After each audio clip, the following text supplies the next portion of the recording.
Union was saved by the immortal heroes at Gettysburg. Gettysburg, what an unbelievable battle that was, the Battle of Gettysburg. What an unbelievable, I mean, it was so much and so interesting and so vicious and horrible and so beautiful in so many different ways. What's up, everybody? Major Retired Richard Ojeda here. Trump's attempt at discussing Gettysburg was like watching a train wreck in slow motion. Gettysburg, wow. I go to Gettysburg, Pennsylvania to look and to watch.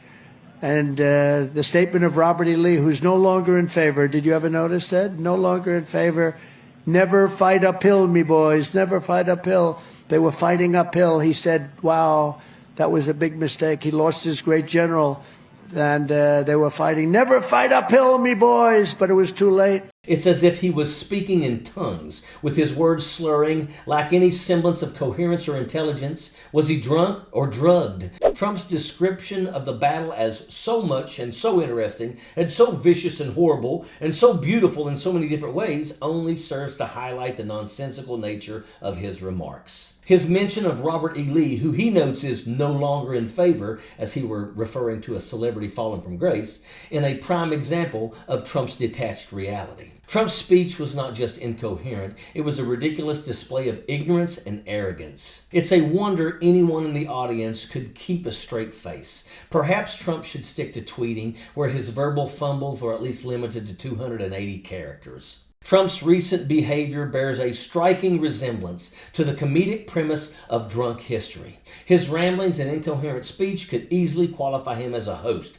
akin to the tipsy storytellers on the show. Gettysburg, what an unbelievable battle that was, the Battle of Gettysburg. What an unbelievable...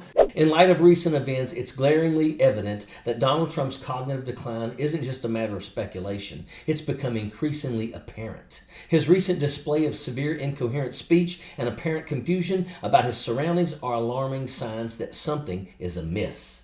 Yet, despite these clear indicators of his declining mental faculties, Trump seems to be getting a free pass from his enablers in the media. And if that wasn't enough, Trump managed to underscore his apparent unwellness by dozing off during his own court case. Yes, you heard it right. Donald Trump, the self-proclaimed stable genius, fell asleep in the courtroom. You wrote an observation that I was very surprised. Trump appears to be sleeping.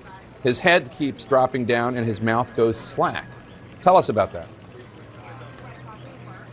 Well, Jake, he appeared to be asleep. His jaw kept falling on his chest and his mouth kept going slack. Now, sometimes people do fall asleep during court proceedings, but it's notable given the intensity of this morning and a lot of what was being argued. It's ironic, isn't it? One of Trump's favorite nicknames for President Biden is Sleepy Joe, yet here we have Donald Trump himself nodding off mid-trial. The hypocrisy is staggering. This is the epitome of the two-tiered system of justice that Donald Trump and his supporters often accuse Democrats of. It's time to hold Donald Trump accountable for his actions, to call out his blatant hypocrisy, and to demand answers about his fitness for office. The double standard must end, and it's high time we hold his feet to the fire. And that is an absolute fact. Sappers clear the way, airborne all the way.